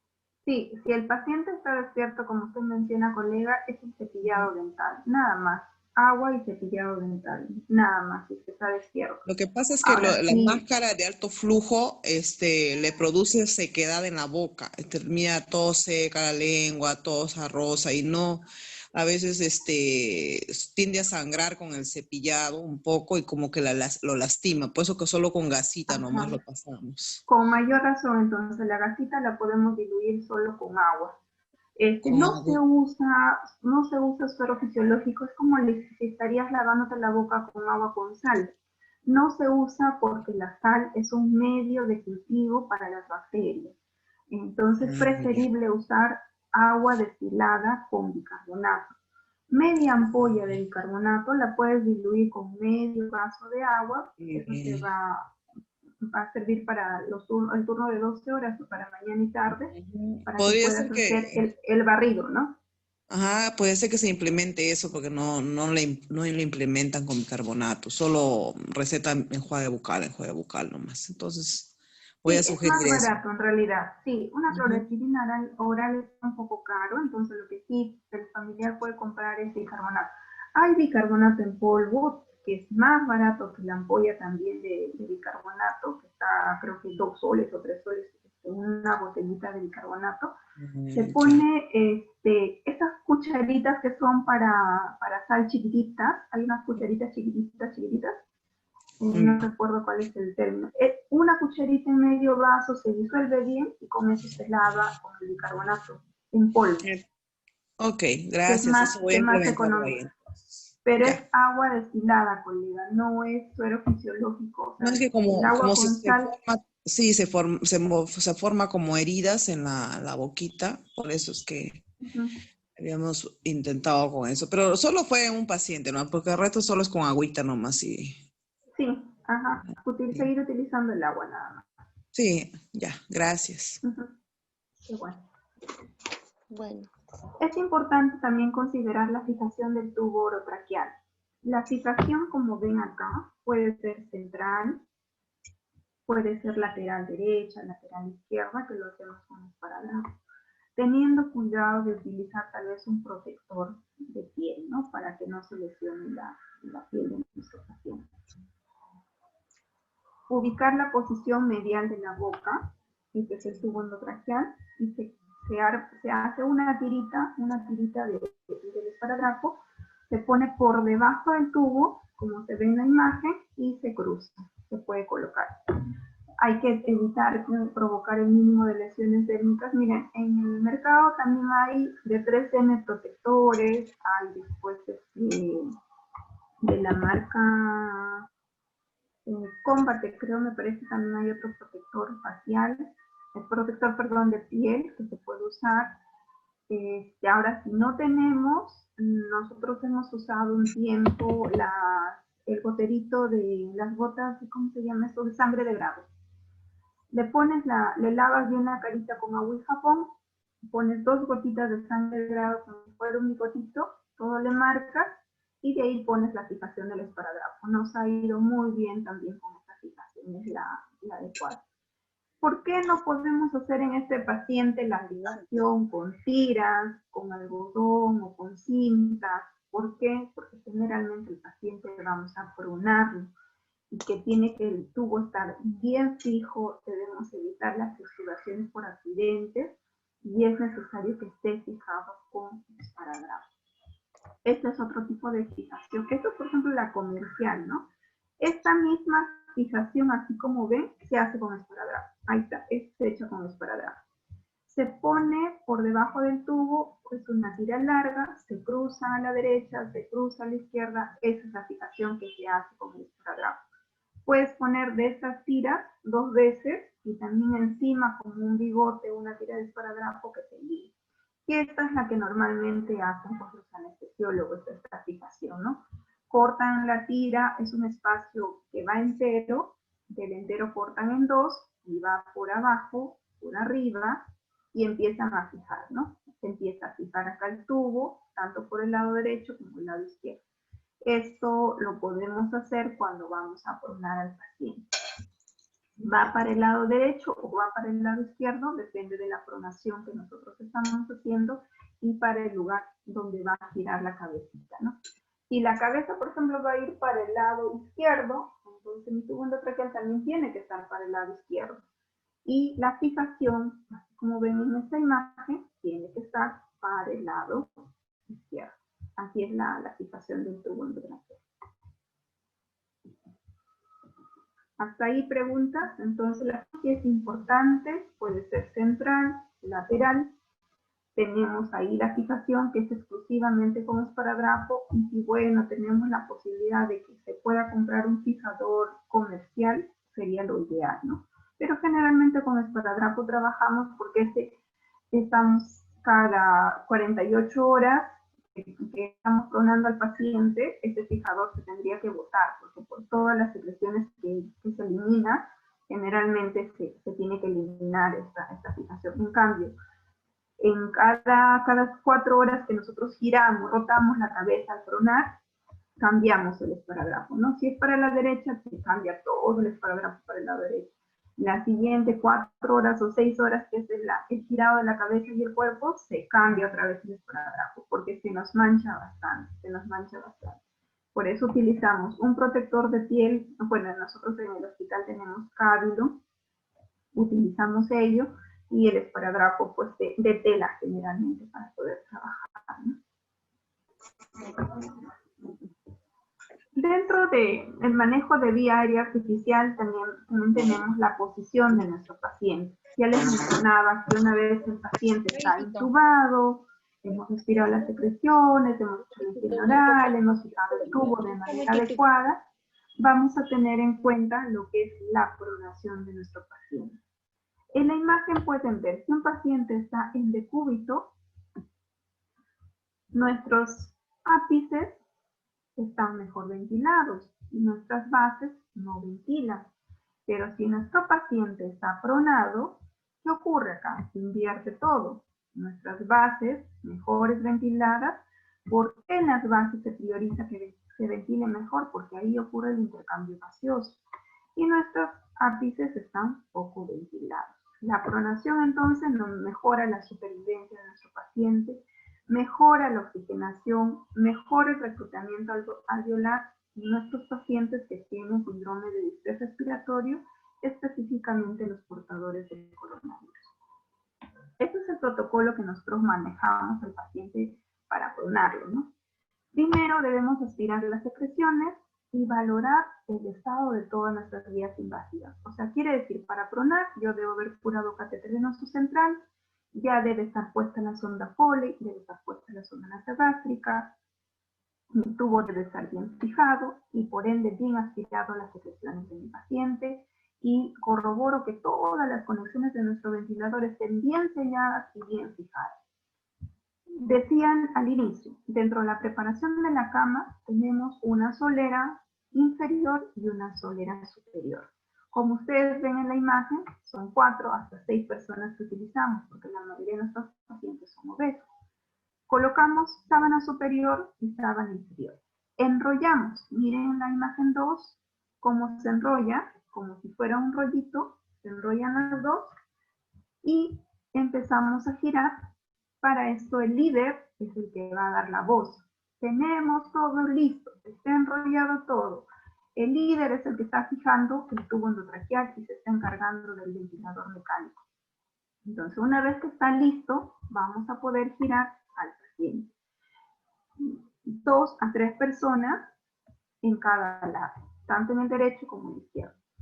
Una vez que han tenido el rollito anterior, acá nosotros, los que están posicionados en este lado izquierdo son los que van a levantar al paciente y van a girar para el lado derecho, como ocurrió en la imagen. O sea, los del lado izquierdo han llevado al paciente para el lado derecho. Ya lo giraron, ya posicionaron al paciente. Acomodan, posicionan bien al paciente y vamos a dejarle en posición de nadador. Quiere decir, si mi cabeza, como esta imagen, está en el lado derecho, mi brazo derecho también debe estar flexionado también para este lado. Y mi pierna derecha también debe estar posicionada para el lado derecho. Posición de nadador. Previniendo que y teniendo cuidado de las zonas de presión para evitar las lesiones por presión. Tenemos que evaluar constantemente la saturación de este paciente, la capnografía, la presión, porque generalmente al pronarse se nos cae la presión o puede haber hipertensión, puede haber desaturación, pero es de manera momentánea. Generalmente la pronación los ayuda a nuestros pacientes. ¿Cuáles son las zonas de riesgo altas de UTP? La zona de la oreja, el lóbulo de la oreja específicamente, el carrillo de la cara, entonces son zonas de alto riesgo. Las zonas del codo de nuestro paciente y la zona de la rodilla, y algunos pacientes también pueden hacer en genitales. Para evitar esto, ponemos un rodete, como ven en la imagen, entre la orejita y el carrillo de la carita. Una almohada que va en el brazo, que está flexionado, y una almohada en lo que es la rodilla. Posicionamos esta almohada en el hemitórax nada más del lado derecho. Miren, esta almohada solamente está en el hemitórax del lado derecho. Posición del nadador del paciente, cabeza al lado derecho, brazo al lado derecho, flexura también de la pierna derecha. Y protegemos todas nuestras prominencias óseas. Para dar dieta, no podemos poner pretexto y decir, mi paciente está pronado, yo no voy a dar dieta. Sí es necesario que demos la dieta. Y para eso es necesario la posición de Trendelenburg. Nuestra camilla tiene que estar operativa para colocar en posición Trendelenburg e iniciar la dieta. Entonces evitamos la desconexión del ventilador, fijamos todos nuestros corrugados, el tubo endotraqueal, nuestros catéteres, la zona nasogástrica y posicionamos al paciente para una pronación adecuada. El estándar es que de 12 a 16 horas debemos pronarlo, ¿no? Pero, ¿qué va a variar en este momento? Podemos tener pacientes 48 horas pronados, 72 horas pronados. Despronamos, otra vez se pone mal. Y tenemos que volver otra vez a pronar. No tolera las 12 horas de pronación. Otra vez se tiene que poner en posición de cúbito al paciente. En realidad es un trabajo fuerte que hacemos tanto el personal técnico, la enfermera, los médicos, porque todos colaboramos como equipo para la pronación de nuestro paciente. Constantemente estamos evaluando cómo va la hemodinámica y cómo va el estado de la pronación de nuestro paciente. Preguntas hasta ahí de la pronación. Si ya el paciente está despronado, generalmente lo tenemos entre 30 a 45 grados para evitar la aspiración, porque el paciente también va a recibir dieta. Entonces, esa es la posición ideal de nuestro paciente. Semi-Fowler o Fowler, dependiendo del estado del paciente, para que pueda recibir su dieta enteral y evitar también la aspiración de secreciones si es que se acumulara en la boca. Esas son las posiciones adecuadas de nuestro paciente. En etapa crítica, como les mencionaba, es la pronación. Pasado las 48, 72 horas, regresa de cúbito y ya le puedo posicionar en un ángulo de 30 a 45 grados, semi-Fowler o Fowler a este paciente. ¿Preguntas hasta ahí en cuanto a la posición de nuestro paciente?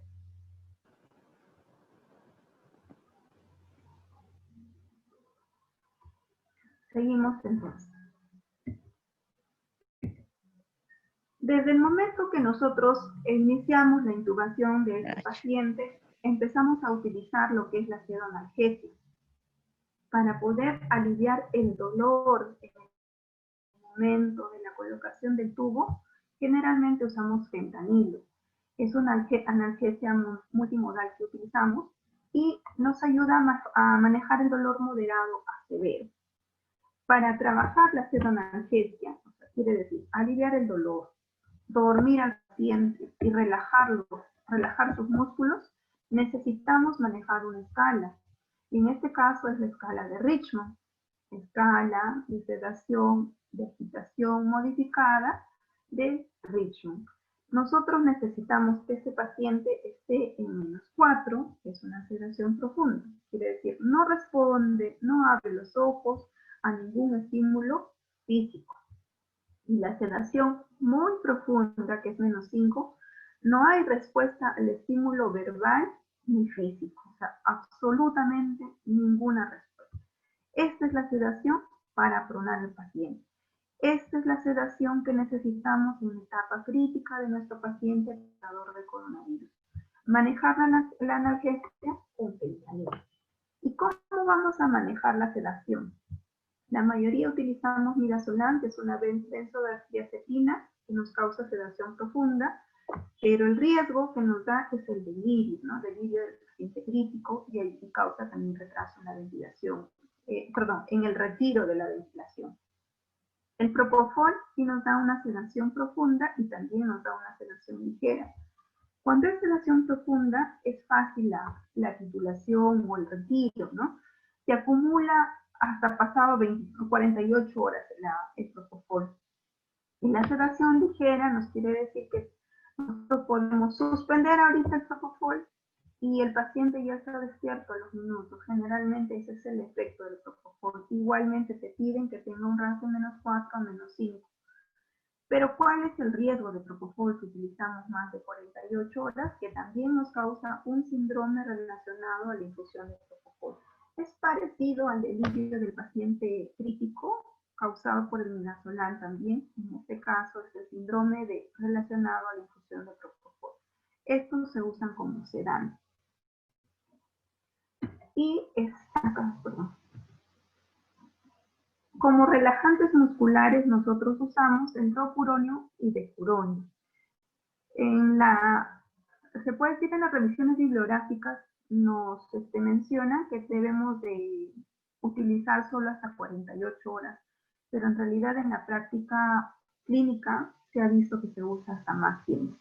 Acá menciona también que estos bloqueadores neuromusculares debemos usarlos solo bolos, pero en la realidad hemos utilizado infusiones. Acá les dejo un cuadrito cómo nosotros preparamos normalmente en el almenara, tal vez tengan otros protocolos ustedes, cómo preparan el fentanilo. Generalmente el fentanilo viene de 0,5 miligramos, son 2 ampollas que se diluyen en 100 centímetros, ¿no? Para tener una concentración cuando vamos a reportar a este paciente, si quiere decir que 1 centímetro de fentanilo está pasando, lo expresamos en microgramos, quiere decir 10 microgramos hora.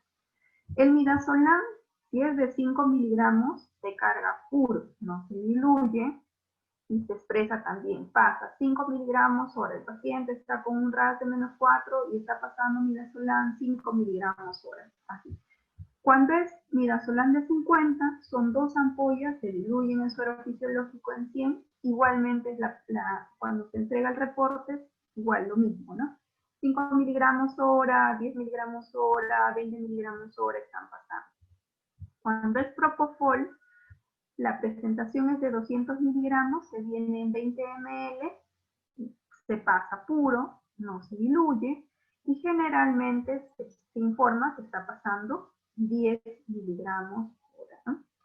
El becuronio viene de 4 miligramos, generalmente no debería se puede ser diluirse, pero hay veces cuando no tenemos materiales, en este caso el becuronio, podemos poner 4 ampollas en 100 de suero fisiológico, 5 ampollas en 100, 10 ampollas en 100, va a depender de la disposición del medicamento que tengamos en el hospital. El rocuronio, bromuro de rocuronio, es puro.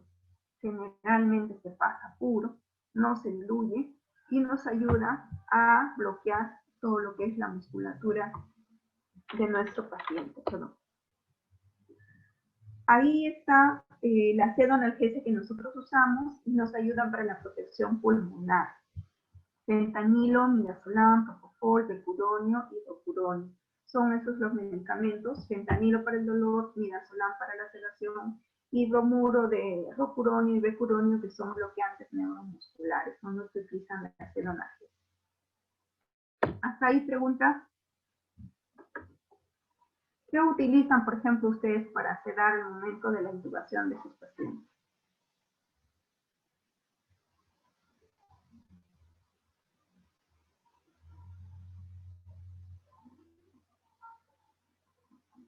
Se han quedado dormidos, colegas, ya creo.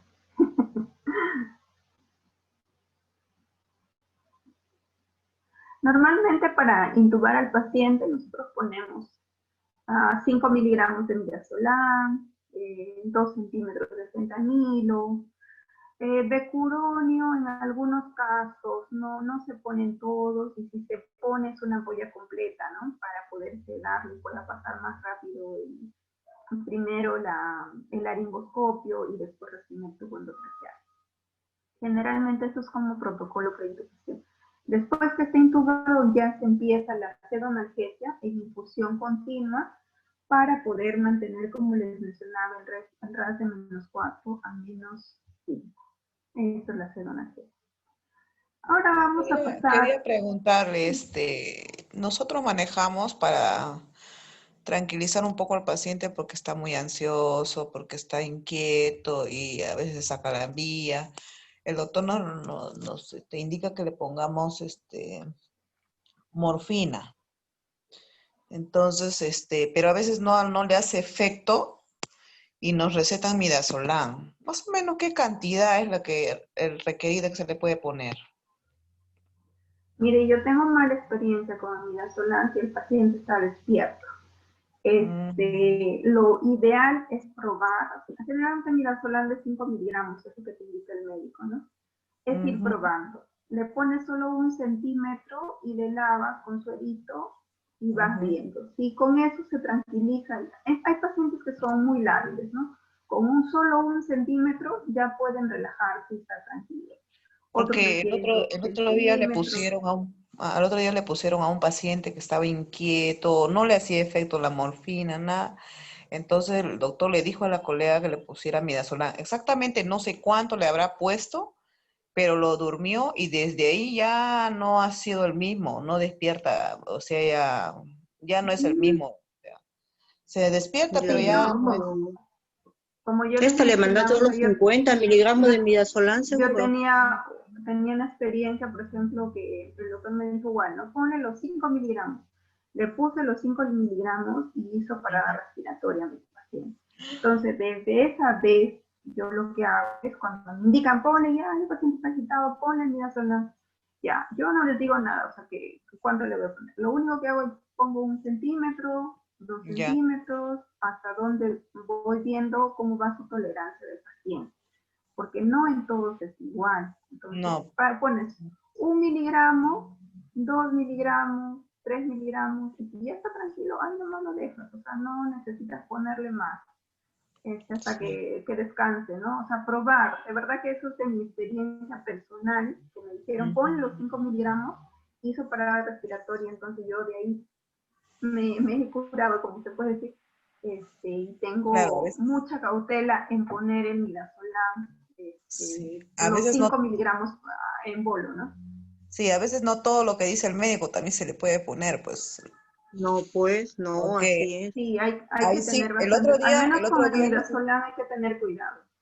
sí, el otro día me tocó un caso de que el doctor, hay un doctor que todo era morfina, pero cárgale 5 morfinas, en 100, por decir, en Volutrol, pásale por bombita de infusión, agoteo tanto y todo eso. 5 morfinas, sí, 5 morfinas.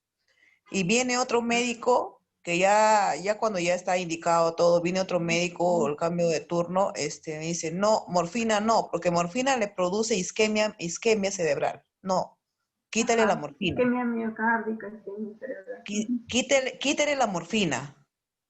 Total, no se les entiende, pues. Unos son puras morfinas, Mire, otros dicen que no. igual de la experiencia de la morfina, también recuerden que nosotros una ampollita la cargamos en 10 centímetros, ¿no? Cuando es bolitos. Sí. Entonces, igual, ustedes pongan... Todo depende de cuánto es la morfina, si es de 10 o de 30, pues. Sí, nosotros ponemos de 10. Generalmente De 10. la que es comercial, o sea, la que es comercial y la que tenemos acá en nuestro país es la de 10 nada más. De 10, la de 30. sí. Ajá, entonces esa se diluye en 10 centímetros de suero fisiológico, ¿no? Ajá. Y vas poniendo No, depende. 2 Se hace un centímetros, cóctel. 2 centímetros, 2 centímetros. Yo pura no la pongo, pura no. Tiene que ser un cóctel no se pone pura. No, a nosotros bueno, desde que empezamos a poner morfina, lo diluimos en 10 centímetros, de ahí nos dicen ponle 3 centímetros, o ponle 2 centímetros, o 4 centímetros. Máximo 4 centímetros se ha llegado a poner, de ahí ya no se pone más. Bueno, ese es a horario. Esa es la experiencia en realidad que, bueno, nosotros también tenemos, rara vez se usa morfina, generalmente lo usamos más en cardiología, para aliviar el dolor precordial, pero la dilución es una ampolla en 10 centímetros de suero fisiológico y vamos poniendo bolitos, como mencionó la colega, 2 centímetros, otros 2 centímetros, hasta que esté más tranquilo. Pero si ustedes hacen, por ejemplo, infusiones, ya es responsabilidad del médico, que está buscando, ¿no?, la infusión. Normalmente no preparamos, como mencionó otra colega, la combinación con metoprolopramida. Cuando es paciente quirúrgico, nosotros ponemos sí hay metoprolopramida, tramadol y metabenzol diluido en 100 y ponemos dependiendo de la presión. Si la presión ahora, pero si la presión está baja, tienes que pasar 2, 3 horas. Generalmente esa es la analgesia postquirúrgica que nosotros manejamos, ¿no?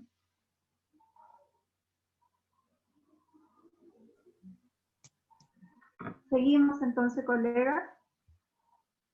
Nuestro tema también importante en esta tarde es la ventilación protectora.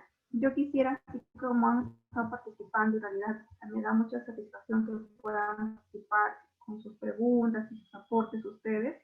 Tenemos una imagen de un ventilador mecánico, ustedes lo pueden observar. Están señalizadas ya las partes del ventilador, pero quisiera el aporte de ustedes que han tenido la experiencia de manejar pacientes en ventilación mecánica. Por ejemplo, la flecha amarilla, ¿qué parte es de nuestro ventilador? La flecha roja y la flecha verde, por ejemplo, ¿no? ¿Qué partes son de nuestro ventilador?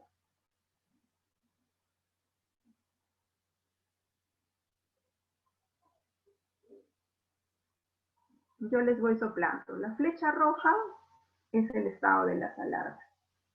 Todo ventilador, desde el más viejito hasta el más actualizado, el más moderno, tiene 3 partes principales. El estado de alarma está en rojo. Lo que el paciente está dando, la flecha amarilla. Y lo que nosotros programamos es la flecha verde.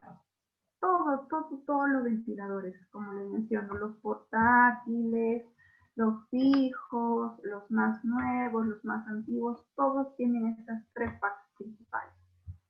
Programación, lo que el paciente da y el estado de las alarmas. Conociendo estas 3 partes, nosotros vamos a poder manejar cualquier ventilador, cualquiera, del mejor hasta el más peor que nosotros nos pueden decir. En realidad se aprenden de todos. Con este tipo de ventilador, por ejemplo, en esta imagen tenemos el modo ventilatorio. El paciente coronavirus es modo asistido controlado por presión o asistido controlado por volumen. Generalmente son esos 2 modos que utilizamos.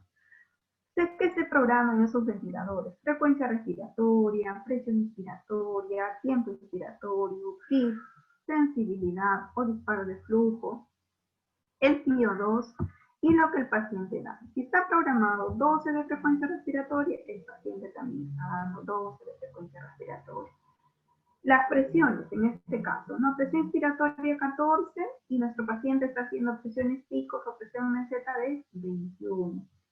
De todo esto programado, nuestro paciente nos va a dar unos volúmenes virales, en este caso es 405 y el volumen minuto es 4.9. ¿Será adecuado? Lo vamos a ver más adelante, ¿no? Si es lo adecuado.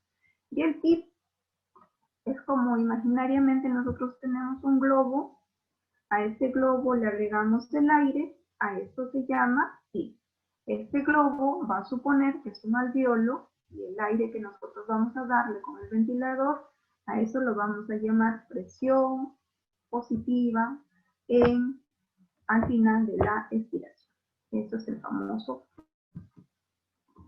Entonces, en estos pacientes tenemos una ventilación que es una estrategia individualizada. No todos nuestros pacientes van a necesitar el mismo modo ventilatorio. Va a depender de ciertas características. En nuestros pacientes de coronavirus de la experiencia, la mayoría utiliza asistido controlado por presión. Son algunos que van a requerir asistido controlado por volumen.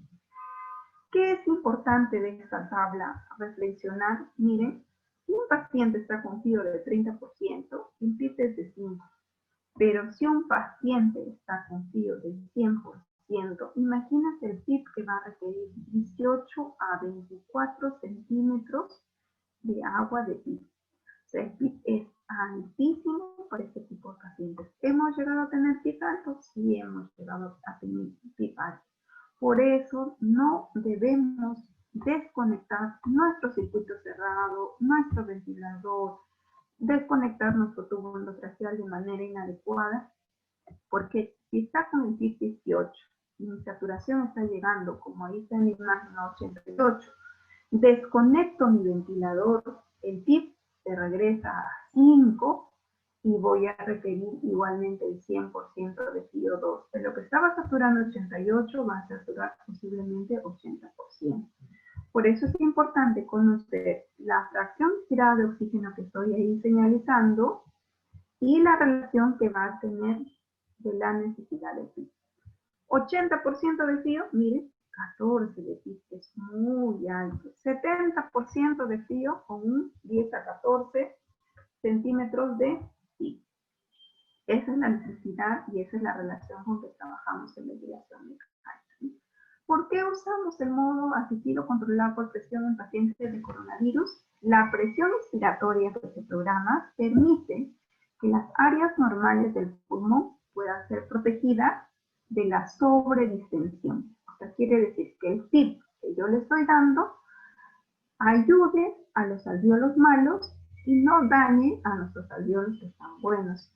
Que mejore la oxigenación de las zonas alveolares cerradas. Es útil cuando se requiere limitar la presión de los alvéolos y evitando lo que es el riesgo de barotrauma.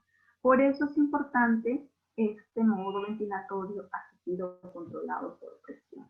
Entonces, la ventilación es una estrategia individualizada. No todos los pacientes van a ir asistido controlado por presión o van a ir asistido controlado por volumen. Entonces, el modo ventilatorio va a ser dependiendo de cada uno. Los volúmenes corrientes, como veíamos en la imagen, en los pacientes de coronavirus dice debemos esperar unos volúmenes ideales de 4 a 8 ml por kilogramo de peso, ¿no?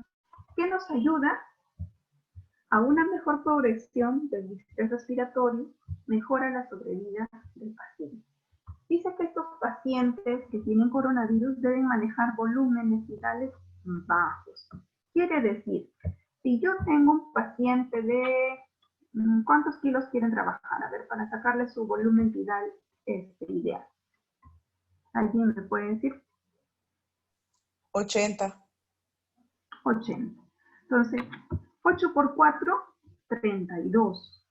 Mi paciente con los volúmenes vitales más bajitos me va a hacer 320 ml.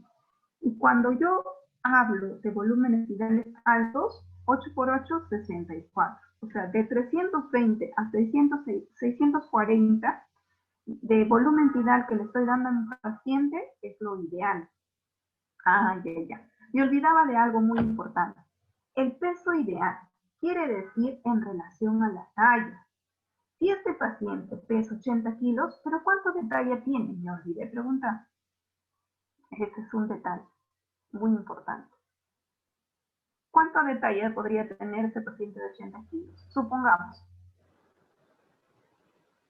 Supongamos. 1,60 m. 1,60 m. Sí. Muy bien, 1,60 m. Entonces su peso ideal sería entre 55, 60 y 65 kilos. Ese es su peso ideal. Pongámosle hasta 70 kilos. Su peso ideal de este paciente va a ser 60 kilos para sacar sus volúmenes vitales. 6 por 4, 24. Entonces, sus volúmenes vitales para este paciente que pesa 80 kilos, pero tiene talla de 1,60, su peso ideal es 60 kilos. Entonces, 6 por 4, 24. 240 ml de volúmenes vitales. Y el máximo, 6 por 8, 48. 480.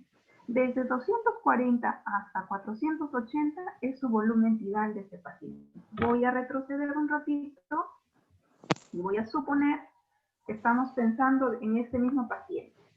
405, perdón, tiene de volumen espirales. ¿Estamos dentro del margen? Sí, estamos dentro del margen. Porque recuerden que hemos sacado de 240 hasta 480. Entonces, en la imagen se ve que tiene 405. Estamos en su volumen viral exhalado adecuado para esta estación. Quiero que ahí me entiendan. Cuando nosotros monitorizamos a un paciente en ventilación mecánica, vemos, ¿no? Frecuencia respiratoria programada 15. El paciente está dando 15. Volumen tidal está dando 400, como vimos en la imagen, 405. Ah, ya, pero no, voy a mirar cuánto pesa, cuánto detalle tiene este paciente. Ah, sí, es lo adecuado. Entonces ya saqué por mi fórmula y saqué que es el adecuado. ¿Cuánto de CO2 tiene este paciente? Retrocedo a mi tabla. Tiene CO2 90%.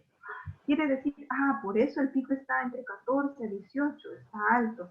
¿Por qué? Porque está en un distrés respiratorio severo. Entonces voy analizando y es importante que cada uno de esos parámetros que nosotros lo registramos en nuestra hoja de monitoreo sean analizados por nosotros, ¿no? Ahí les mencionaba, ¿no? Frecuencia respiratoria programada 16, pero el paciente, supongamos, está dando 22. ¿Está qué cosa? Está despierto, está hiperventilando. ¿Qué debo aumentar? La pseudoanalgesia. Ya aumenté esa analgesia, pero sigue hiperventilando. ¿Qué puede ocurrir? Secreciones. ¿Qué puede ocurrir? Algo está causando una obstrucción con ese paciente. Tengo que pensar en todos los supuestos.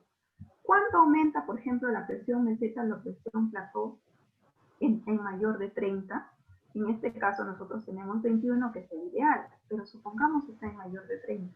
Está mordiendo el tubo, hay alguna obstrucción de la vía aérea, el paciente está tosiendo, está haciendo algún esfuerzo. Debemos evitar que nuestra presión plató o la presión meseta esté mayor de 30. ¿Por qué? Porque puede ocurrir un barotrauma o ruptura de un alveolo. Entonces hay que evitar eso. Y la presión inspiratoria generalmente va a ir en relación a tus volúmenes finales. Si tenemos una presión inspiratoria de 14, igual seguimos pensando en ese paciente de talla de 1,60, está bien porque está dentro de los 405. Pero si yo pusiera una presión inspiratoria de 12, mis finales estarían entre 200, estarían muy poquitos mis finales, ¿no? Entonces ahí tendría que informar. Doctor, no sé, doctor X, por si acaso nuestro paciente está haciendo volúmenes virales de 200, ya le aspiré secreciones, el paciente está bien dormido, está con la analgesia correcta, pero sus virales están muy caídos, 200. Entonces él modificará la presión inspiratoria, modificará el PIB, el CO2, para llegar a los volúmenes virales adecuados para este paciente. En los pacientes de coronavirus, los volúmenes virales bajos son los adecuados, como ya les mencionaba, ¿no? Las bajas presiones al final de la inspiración y el PIB mejoran la oxigenación. Es lo que les decía, ¿no? Presión inspiratoria, PIB, me van a dar la relación de los volúmenes virales. ¿Para qué? Para reducir la injuria pulmonar asociada a ventilación mecánica. Estos son los parámetros principales que nosotros debemos de manejar. En realidad, la ventilación mecánica es muy amplia, ¿no? Pero si ustedes se dan un tiempito de leer un poquito, en realidad la ventilación mecánica es muy sencilla y la podemos entender muy fácilmente analizando la fisiología de nuestro organismo, también con la relación de la máquina. Acá tenemos unas imágenes, ¿no? Si tenemos un paciente con secreciones y podemos ver como en la imagen, estas por ejemplo son ondas de volumen, de presión y de flujo, ¿no?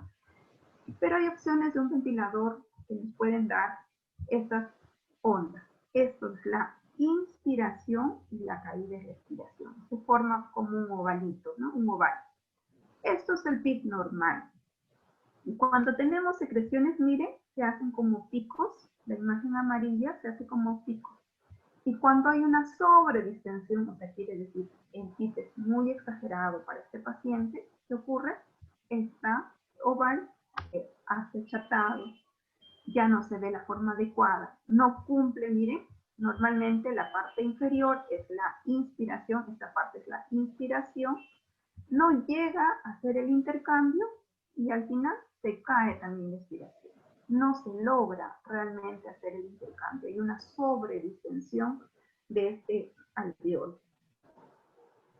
Acá igualmente tenemos otras ondas. Cuando hay fuga, miren, cuando hay fuga, inicia la inspiración y al momento de la expiración se observa la fuga. Y esto es el PIB normal, y esto es cuando está disminuido la confianza. ¿Qué quiere decir?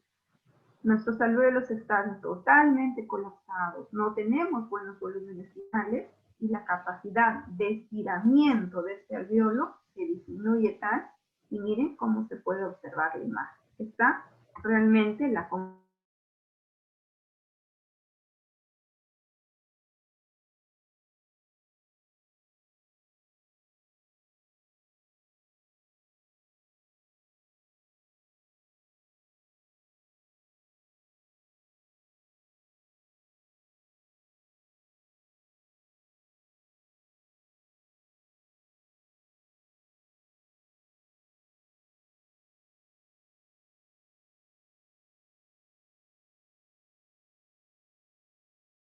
el que trabaja con el corazón es un artista.